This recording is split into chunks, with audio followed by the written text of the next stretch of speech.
مسجد جہانما، جسے عام طور پر دہلی کی جامع مسجد کے نام سے جانا جاتا ہے، ہندوستان کی سب سے بڑی مساجد میں سے ایک ہے۔ اس کا معمار مغل بادشاہ شاہ جہاں نے 1644 اور 1656 کے درمیان بنایا تھا۔ اس کا افتتاح اس کے پہلے امام سید عبد الغفور شاہ بخاری نے کیا تھا۔ شاہ جہاں آباد پرانی دہلی کے مغل دارالحکومت میں واقع، اس نے 1857 میں سلطنت کے خاتمے تک مغل بادشاہوں کی شاہی مسجد کے طور پر کام کیا۔ جامع مسجد کو نوآبادیاتی دور میں پورے ہندوستان میں اسلامی طاقت کا علامتی اشارہ سمجھا جاتا تھا۔ یہ برطانوی حکمرانی کے کئی اہم ادوار میں سیاسی اہمیت کا حامل مقام ہے۔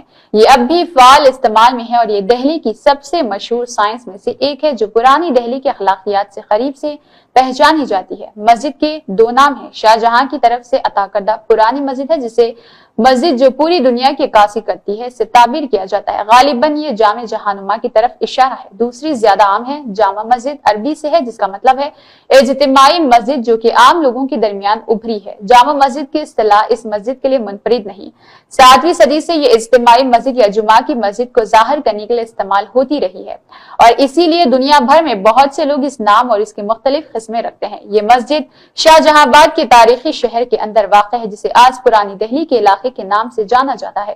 مسجد کے اس پار لال قلعہ اور سنہری مسجد ہے۔ پرانی دہلی کی جامع مسجد کے فوکل پوائنٹس میں سے ایک کے طور پر مختلف تجارتی مراکز جیسے کہ تاریخی چاندنی چوک سے گھرا ہوا ہے۔ ہندوستان کی آزادی کے کارکن ابوالکلام آزاد کا مقبرہ مسجد کے ساتھ ہی واقع ہے۔ مغل بادشاہ شاہ جہاں نے شاہ جہاں آباد کے بلند ترین مقام 1650 اور 1656 کے درمیان جامع مسجد بنوائی۔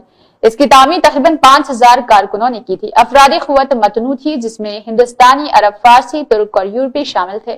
اس تعمیر کی نگرانی بنیادی طور پر شاہ جہاں کے دور میں وزیر یا وزیر اعظم سید اللہ خان اور شاہ جہاں کے خاندان کے نگراں فاضل خان نے کی ہوئی تھی۔ اس وقت تعمیر کی لاگت 10,01,000,000 روپے تھی۔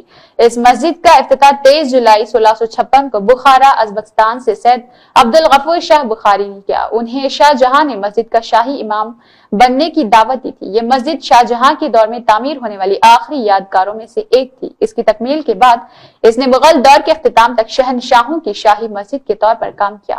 خطبہ مغل بادشاہ کے جمعہ کی دوپہر کی نماز کے دوران پڑھا۔ اس کی حکمرانی کو جائز قرار دیا گیا، اس لیے یہ مسجد ہندوستان میں مغل بادشاہت کی علامت تھی، جس کی سیاسی اہمیت تھی۔ یہ شاہ جہاں آباد کی رہائشیوں کے لیے سماجی زندگی کا ایک اہم مرکز بھی تھا، جس نے متنوع لوگوں کو بات چیت کرنے کے لیے طبقاتی تقسیم سے بالاتر جگہ فراہم کی تھی۔ انگریزوں نے اسے تقسیم سے بالاتر جگہ فراہم کی۔ 1803 میں شاہ جہاں آباد پر قبضہ کر لیا۔ مغل شہنشاہ مسجد کے رسمی سربراہ رہے، لیکن مغل طاقت سرپرستی نمایاں طور پر ختم ہو چکی تھی۔ شہر میں انگریزوں کی ابتدائی پالیسی اس کے باشندوں کے لیے سازگار رہی۔ انگریزوں نے جامع مسجد کی مرمت اور یہاں تک کہ تزئین و آرائش کا کام کیا۔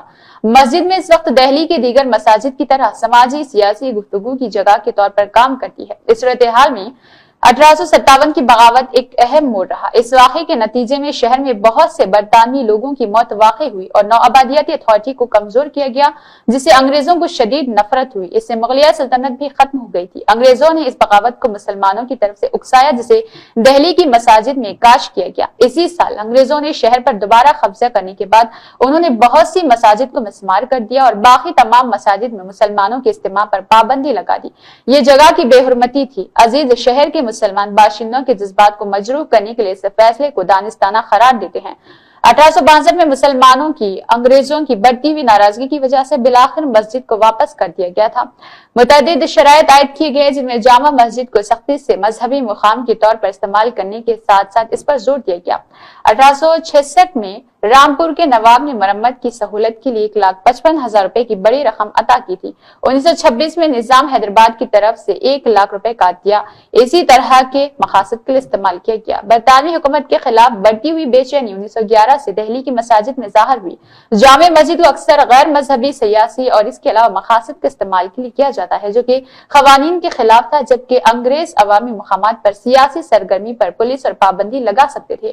جامع مسجد ایک ایسی مذہبی جگہ تھی اور اس لیے سے قانون یعنی مذہبی اوقاف ایکٹ 1863 اور دہلی کے جذبات دونوں کے ذریعے اس طرح کی کارروائی سے محفوظ رکھا گیا تھا۔ نوآبادیاتی دور میں برادری کے درمیان بڑھتے ہوئے تناؤ کے باوجود بھی ہندو اکثر مسلمانوں کے ساتھ نوآبادیاتی مخالف یکجہتی کا اظہار کرنے کے لیے مسجد میں جمع ہو جاتے تھے۔